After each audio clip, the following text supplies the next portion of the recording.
Hello, and welcome to the channel. If this is the first time you're coming on the channel, I want to say super welcome. So you're believe going to take a lot of value by the time you're done watching this video. And if you wouldn't mind, I would love you, if you love the video, hit the subscribe button, hit the like button, and also share this video. It will help with the channel, with also the growth of the channel, and for others to see, all of the things that I do share from time to time, when we do share on this channel. So today I'm going to be reviewing a trade I took, particularly in the EU, and the forecast of the trade, why I took the trade, and the logic, the mindset behind, the psychology behind taking the trade. I don't believe it's going to be beneficial to you. So without further ado, let's get right into it.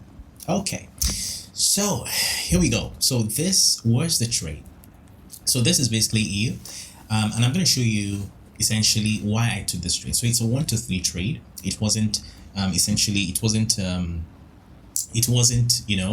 or 1 to 5 or 1 to 10 or 1 to 6 or whatever, just 1 to 3, just that. So I'm going to show you why I took this trade, but first let's start with the forecast for this trade, how this came about, before we talk about when I executed the trade. Of course, this is the proof that I did take the trade, right? You can see that, right? So that's proof that I did take the trade. So let's look at this now. On the stocking profit platform, we have this is basically our community. So here on the community, I post the analysis or forecast do London session for London session, also for New York session, every single day of the week, so 5 days in the week. So here, this was the London session forecast that I had posted for the community, and it was a long bias. You can see here. So what I usually do, you have the tags of EU. Thursday was a bias, so it's long. That's my bias. I may be wrong, I may be right, but mostly right. And then of course 2024 and then London session. So this was a forecast that was released around 6:35 a.m. so that's well ahead of 7 a.m. UTC plus 1 time before the market opened. So this is a forecast I had shared, and my bias was long. If we got long opportunity, however, the entire session played out, and we really did not get a long opportunity. So that was it. And then we came to New York session. So New York session, here you can see this was the forecast I shared with the community. So I had said here, if I can just make this a little bit bigger for you, just a second, so you can see this. Okay, so if you look at this, I had said here that after a major boss, we expect a pullback. Okay, we now have a clear bearish order flow in place. Do not overthink it. Simply ride the pullback until it fails. That was it. Okay, so that was like the trigger. Now I tell people, or I even tell the students, that this is not supposed to be construed as a signal, but in reality it's almost like you're giving a signal. Yeah, but anyways, this was it. So this was the forecast that I had given to the community just before during New York session, as New York session was opening up and all of that. And of course, this was how it ended. You can see the +3, essentially how the trade ended. And I posted proof that that trade was taken, and this was a proof that was taken, and that was how the trade ended. But now the question is, why did I take the trade? What was the reason behind the trade? And also, what was the psychology that was sort of playing out when I took the trade? And I'm going to explain that shortly now.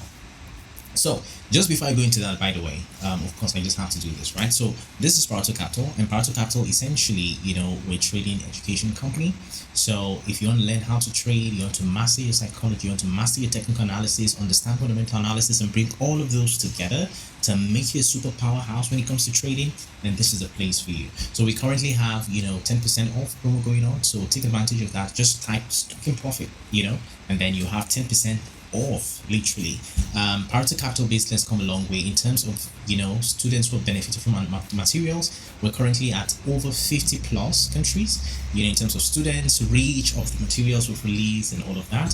So you can take advantage of this, and I tell you, you'll never remain the same. So it's not just a course. You get a course, you get a community, and you get all of this daily forecast. It's much. Anyways, that's not why we're here, right? So, but let's get right onto this. So this is a trade. Now, why did I take this trade? Now, if you look at this was a simple, let me not say simple, because sometimes you can oversimplify things and people think that, okay, maybe you're being, you're not being sensitive, right? Okay, so let's just start here. So we have this, so you can see this. So I just draw this here. This was the high, right? So this was the last high. Now, something had happened before price got here. Okay, and what had happened was on the 4-hour, we already had a break of structure, and I'm going to show you that. So we had a break of structure on the 4-hour, a bullish break of structure. Now, after a break of structure, what do we expect? We expect a pullback. Okay, so after the pullback plays out, or rather after the break of structure, we expect a pullback. So the trade idea going into New York session was that we're going to trade a pullback, okay, because two things that happened. We had a major break of structure, and then we also had price tap into a 4-hour supply zone. So it was only, well, I say it was only realistic, or the probability was high that we're going to have a sell, and I'm going to show you that. So look at the forecast here, New York session. Look at the 4-hour here. So you can see here rather. So this was the 4-hour, right? So you can see here on the 4-hour, price had taken out this high, tapped into this 4-hour supply, and it was only expected that we're gonna have a pullback, okay? After the break of structure, we expected a pullback, which played out a little bit yesterday, but then today we had, price they pushed into this zone and then tapped into this 4-hour supply, and then we're expecting a pullback. So the idea going into New York session was that after this mitigation of the supply zone, we're gonna get that pullback, and then we wanted to trade, the pullback. Sorry for the noise, okay? But just bear with me there. So essentially wanted to trade the pullback, and that was the whole idea going into New York session. Okay, if you go on Twitter, by the way, I also shared the link so you can read if this is too small. So maybe just check the description, or maybe on the Twitter page you'll be able to see the link for that chart and you'll be able to read it properly. So coming into New York session, that was it. So tapped into the 4-hour POI. We're expecting a pullback, and then we had a bearish change of character, right? And I'm going to show you that. So look at this. Okay, so let me just show you that here. That seems to be so small. So you can see now we had a bearish change of character. Look at this. So high, price, pullback after tapping into this 4-hour POI, pullback. We had another high. We had this. So this for us, was the first indication that now price after tapping into the 4-hour supply zone, we've had a break of structure in the 4-hour. We're expecting our pullback. Now we have a bearish change of character, and then price pull back a little bit up, and then give us another internal break of structure, okay, a continuation break of structure internal now, and with that we now had this zone marked out and also this zone marked out. Now the question is, why did we map these two zones here and here? And the answer is pretty straightforward, right? This was the first zone after price tapped into this area pullback, and then we had this sort of pullback and then continuation. This was the first supply zone the price gave us, okay, and that's why we had this mapped out, and then price gave us another supply zone. So the idea was this: after we got this, we knew that now price would either react to this new supply zone, or price will react to this one here. Okay, so the whole idea was we knew that was bound to happen. So we're simply just going to position ourselves and then take the trade if price returns to that zone.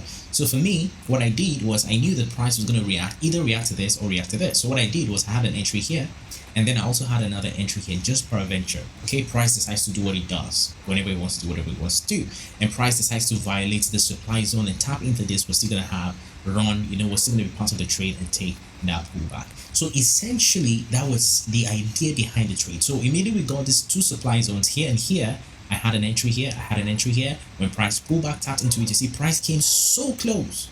What I mean, price came so close, almost wanted to, literally came to the tip of that candle there, almost taking it out, but then just reversed and then went and hit our TP 1 to 3. Very conservative, right? We're not wanting to be too ambitious, so just 1 to 3, and that, my dear, was the whole idea.